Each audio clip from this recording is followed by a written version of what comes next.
Bhaskar's area YouTube ఛానల్కు స్వాగతం. ఎంతో కాలంగా నిరుద్యోగులు ఎదురు చూస్తున్నటువంటి మెగా డిఎస్సి త్వరలో నిర్వహిస్తామంటూ ఆంధ్రప్రదేశ్ రాష్ట్ర విద్యాశాఖ మంత్రి డాక్టర్ ఆదిమూలపు సురేష్ ప్రకటించడం జరిగింది. మరి దానికి సంబంధించిన సమాచారం మనం ఇక్కడ చూడవచ్చు. మెగా డిఎస్సి నిర్వహిస్తాం, మంత్రి ఆదిమూలపు సురేష్. డిఎస్సి 2018లో ఎదురైన న్యాయపరమైన చిక్కులను పరిష్కరించి త్వరలోనే మెగా డిఎస్సి నిర్వహిస్తామని రాష్ట్ర విద్యాశాఖ మంత్రి ఆదిమూలపు సురేష్ అన్నారు. అనంతపురంలో శుక్రవారం ఆయన మీడియాతో మాట్లాడారు. 2018 డిఎస్సిలో ఎదురైన న్యాయపరమైన అవరోధాలు మళ్లీ తలెత్తకుండా నూతన డిఎస్సి ప్రకటిస్తామని అన్నారు. నూతన జాతీయ విద్యా విధానం 2019 ప్రకారం ఉపాధ్యాయులు విద్యార్థి నిష్పత్తికి అనుగుణంగా పోస్టును భర్తీ చేస్తామని అన్నారు. ఉపాధ్యాయ బదిలీల్లో పారదర్శకత పాటించేందుకు వెబ్ ఆప్షన్ల ప్రక్రియ నిర్వహిస్తున్నామని అన్నారు. నిమ్మగడ్డ రమేష్ కుమార్ మంచి బుద్ధి ప్రసాదించాలని భగవంతుడిని ప్రార్థిస్తున్నట్లు చెప్పారు. ప్రజామోదంతో గెలిచిన వైఎస్ఆర్ కాంగ్రెస్ ప్రభుత్వ అభిప్రాయం తీసుకోకుండా ఏకపక్షంగా వ్యవహరించడం సిగ్గుచేటని అన్నారు. పదవి కట్టబెట్టిన టీడీపీకి కానుక ఇవ్వాలని ఆయన భావించడం సరికాదని అన్నారు. కానుక మరి విద్యాశాఖ మంత్రి గారు త్వరలోనే మెగా డిఎస్సి అనేది నిర్వహిస్తామని, అలాగే డిఎస్సి 2018లో ఉన్నటువంటి న్యాయపరమైన చిక్కులను కూడా త్వరగా పరిష్కరిస్తామని ఇక్కడ సూచించడం మనం గమనించవచ్చు.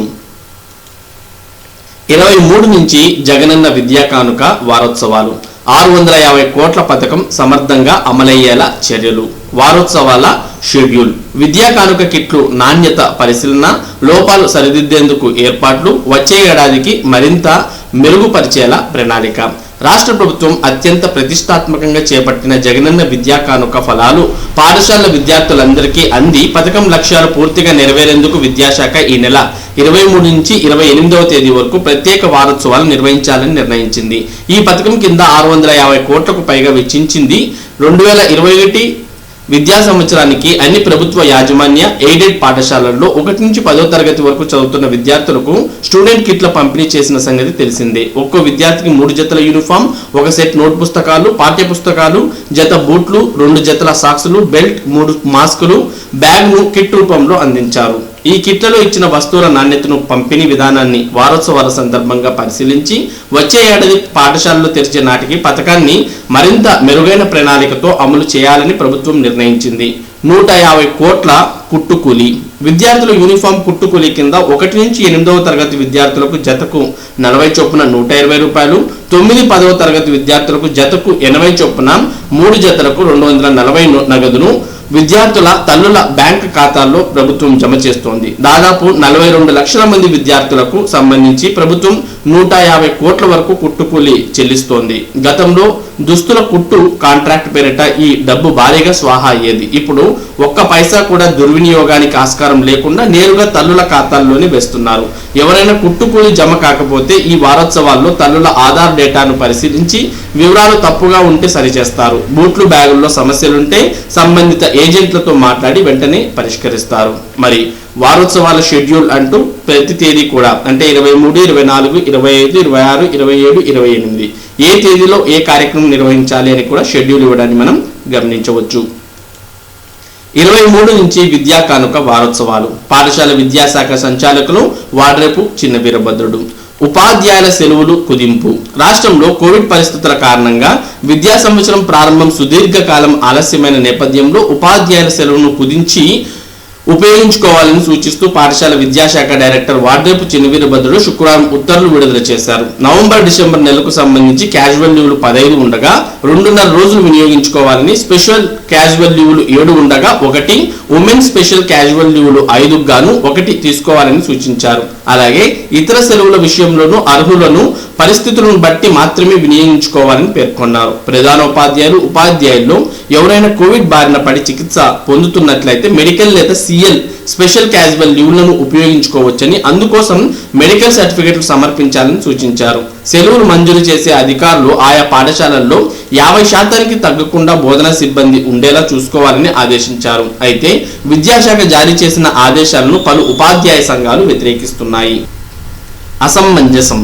TNUS ఉద్యోగులు, ఉపాధ్యాయులు ఎన్నో పోరాటాలు చేసి సాధించుకున్న సెలవు నిబంధనలను పట్టించుకోకుండా 2 నెలలకు 2.5 సెలవులు అని విద్యాశాఖ ఉత్తర్వులు ఇవ్వడం అసమంజసమని తెలుగునాడు ఉపాధ్యాయ సంఘం అసోసియేట్ ప్రెసిడెంట్ మన్నం శ్రీనివాస్ పేర్కొన్నారు.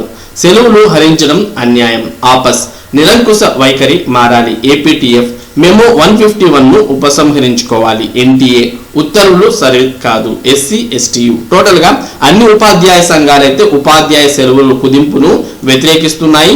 మరి ఇదే సమాచారాన్ని ఇక్కడ కూడా చూడవచ్చు. పురుషులకు 3.5, మహిళలకు 4.5 సెలవులు. ఉపాధ్యాయ సెలవులపై పరిమితి విధించడం ఇక్కడ మనం చూడవచ్చు. 24 నుంచి డీసెట్ కౌన్సిలింగ్. డిఎడ్ కళాశాలల్లో ప్రవేశాలకు సంబంధించిన DEECET 2020 common entrance test counselling ఈ నెల 24వ తేదీ నుంచి జరగనుంది. ఈ మేరకు డీసెట్ కన్వీనర్ డి దేవానందరెడ్డి శుక్రవారం ఒక ప్రకటన విడుదల చేశారు. డీసెట్ 2020 పరీక్షల్లో ఉత్తీర్ణులైన అభ్యర్థులకు ఈ నెల 24 నుంచి 29వ తేదీ వరకు https://csc.ap.gov.in and https://apdset.apcfss.in వెబ్సైట్లలో ఆప్షన్లు నమోదు చేసుకోవచ్చని అన్నారు. ఈ నెల 30 డిసెంబర్ 1 తేదీల్లో సీట్లు కేటాయింపు, డిసెంబర్ 2 నుంచి అభ్యర్థుల అలాట్మెంట్ లెటర్లను వెబ్సైట్లో పొందుపరుస్తామని వివరించారు. డిసెంబర్ 3 నుంచి 7 వరకు ధ్రువపత్రాల పరిశీలన ఉంటుందని పేర్కొన్నారు. ఫైనల్ బీడీఎస్ పరీక్షా ఫలితాలు విడుదల. డాక్టర్ ఎన్టీఆర్ ఆరోగ్య విశ్వవిద్యాలయం ఫైనల్ ఇయర్ బీడీఎస్ పరీక్షా ఫలితాలను విడుదల చేసింది. ఈ ఏడాది సెప్టెంబర్, అక్టోబర్ నెలల్లో నిర్వహించిన పరీక్షల ఫలితాలు డెంటల్ కౌన్సిల్ ఆఫ్ ఇండియా నియమ నిబంధనలను అనుసరించి గ్రేస్ మార్కులు కలిపిన తర్వాత విడుదల చేసినట్లు varsity examination controller doctor P Durga Prasadarao తెలిపారు. ఈ ఫలితాల్లో రీటోటలింగ్ కోరే విద్యార్థులు సబ్జెక్టుకు 2000 చెల్లించి ఈ నెల 30వ తేదీలోపు దరఖాస్తు చేసుకోవాలని ఆయన తెలిపారు. విద్యార్థుల ఫలితాలను యూనివర్సిటీ వెబ్సైట్లో చూడవచ్చని పేర్కొన్నారు. సైనిక పాఠశాలల్లో ఎంట్రన్స్ కు గడువు పెంపు.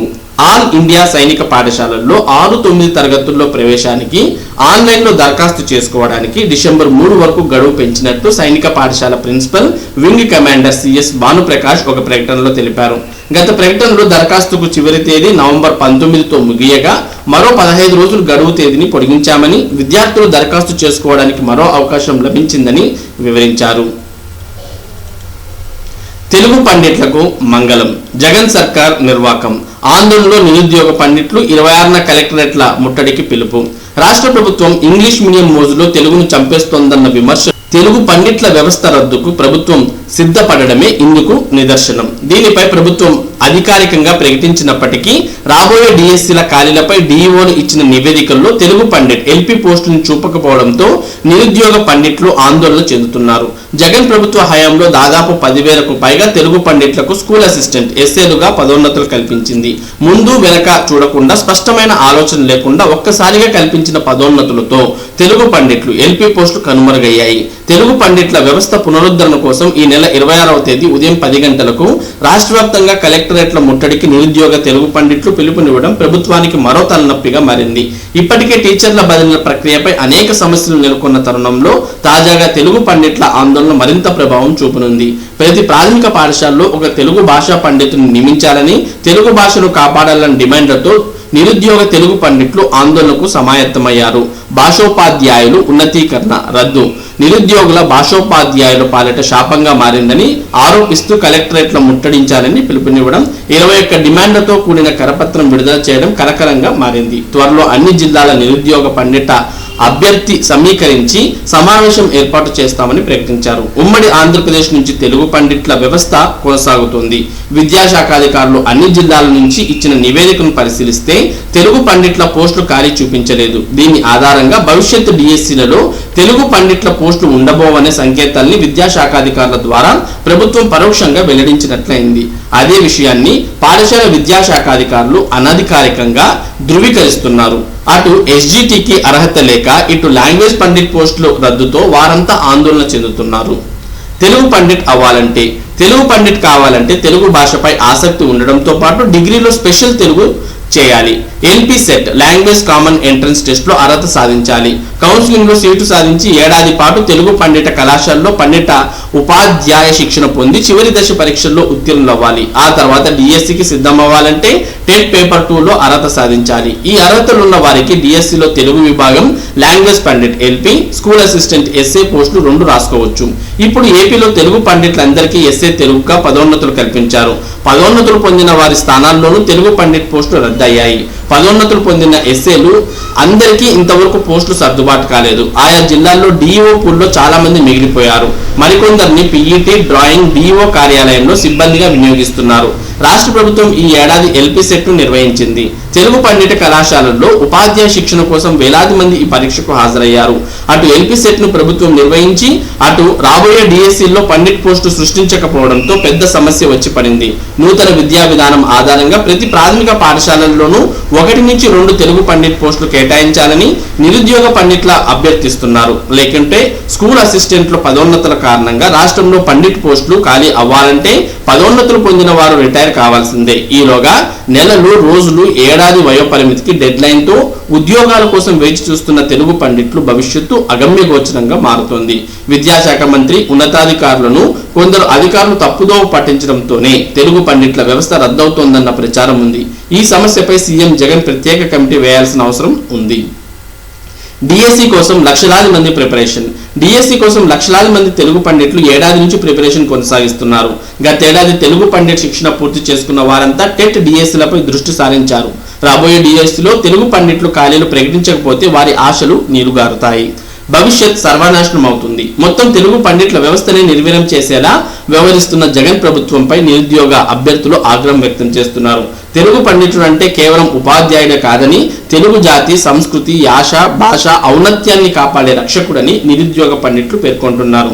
సీఎం జగన్ తక్షణమే విద్యాశాఖ ఉన్నతాధికారులతో సమీక్షించి తెలుగు పండిట్ల వ్యవస్థ పునరుద్ధరణకు చర్యలు తీసుకోవాలని కోరుతున్నారు. ఇక NMMS దరఖాస్తుల గడువు పెంపు. కేంద్ర ప్రభుత్వ ఆదేశాల మేరకు national means come merit scholarship పరీక్ష NMMS పరీక్షను ఫిబ్రవరి 14వ తేదీన నిర్వహించినట్లు ప్రభుత్వం పరీక్షల సంచాలకులు ఏ సుబ్బారెడ్డి తెలిపారు. శుక్రవారం విడుదల చేసిన ప్రకటనలో విద్యార్థులు ఈ పరీక్షలకు దరఖాస్తు చేసుకునే గడువు డిసెంబర్ 20వ తేదీ వరకు పొడిగించామని పేర్కొన్నారు. విద్యార్థులు ₹200 చెల్లించి పరీక్షకు దరఖాస్తు చేసుకోవచ్చని అన్నారు. అన్ని యాజమాన్యాల ప్రధానోపాధ్యాయులు, కరస్పాండెంట్లు, ప్రిన్సిపల్లు ఈ విషయాన్ని గమనించి విద్యార్థులు తమ పాఠశాలల నుంచి దరఖాస్తు చేసుకునేలా చూడాలని సూచించారు. వివరాల కోసం ప్రభుత్వ పరీక్షల కార్యాలయం వెబ్సైట్ www.bscap.org వెబ్సైట్ ను సందర్శించాలని తెలిపారు. అలాగే సంబంధిత జిల్లా విద్యాశాఖాధికారి కార్యాలయాల్లోని వివరాలు తెలుసుకోవచ్చని సుబ్బారెడ్డి సూచించారు.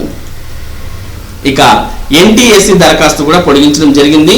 జాతీయ ప్రతిభాన్వేషణ పరీక్ష NTSE దరఖాస్తు గడువును డిసెంబర్ 20 వరకు పొడిగించినట్లు ప్రభుత్వ పరీక్షల విభాగం సంచాలకుడు ఏ సుబ్బారెడ్డి తెలిపారు. వచ్చే ఏడాది ఫిబ్రవరి 14న పరీక్ష నిర్వహించనున్నారు.